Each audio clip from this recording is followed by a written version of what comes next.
I'm riding into Gibsonton, Florida, just south of Tampa, a town where the carnies and showmen once hung their hats and waited for the winter up north to pass.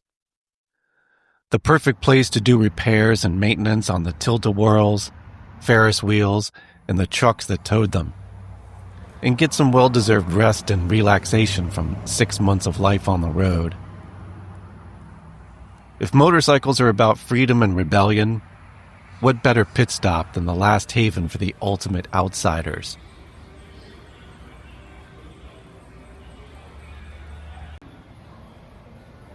The locals call it GIBTOWN, once known as Showtown, USA. Back in the day, this was utopia for those who didn't fit the mold, like the giant man and his wife, the half-woman. They ran the campsite here, baked pies, and even ran the fire department. Little people got custom low counters at the post office. And yeah, you could keep elephants and lions in your backyard.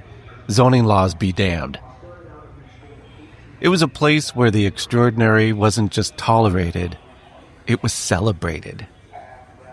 A town of 100 sideshow human oddities and thousands of carnies, GIBTOWN was home until it was time to load up and get the show back on the road. Keeping the memories and stories alive is the International Independent Showman Museum here in GIBTOWN. 54,000 square feet of memorabilia of a bygone era. Carnival rides, held together with grit and a prayer. Midways with games to win prizes, fried dough and cotton candy, and of course, the sideshows, full of human oddities, known back then as freaks, where lines formed of people eager to spend a nickel to see the bearded lady and the monkey boy. Yes, it was exploitation, but this was a different time. Many of the sideshow attractions were thankful for the carnival.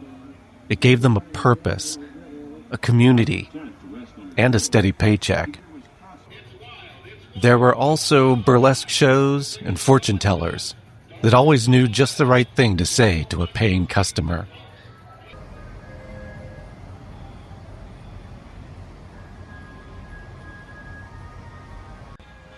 Of course, this motorcycle caught my eye, an old Harley-Davidson Sprint, used in the immensely popular attraction called the Wall of Death.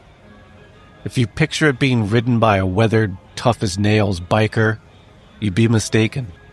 This bike was ridden for decades by a young woman named Lillian LaFrance. A runaway at 19, Lillian joined the carnival and never looked back. But GIBTOWN is shrinking. Actually, the only town in Florida doing so.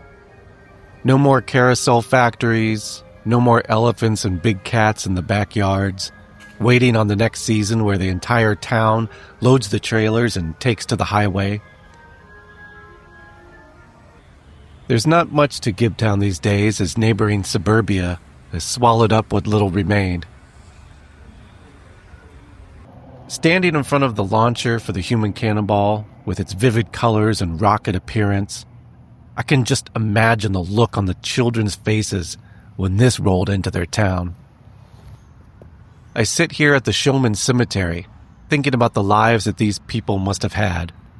No one got rich being a carny or a showman, but they were one big family, and their adventurous spirit lives on here in GIBTOWN. GIBTOWN and the Showman Museum are a reminder of progress and social views, but also of a time of innocence. A time when a traveling carnival would pull into rural town USA and entertain an entire town for a week. Gibsonton, Florida. Another reason I take the back roads.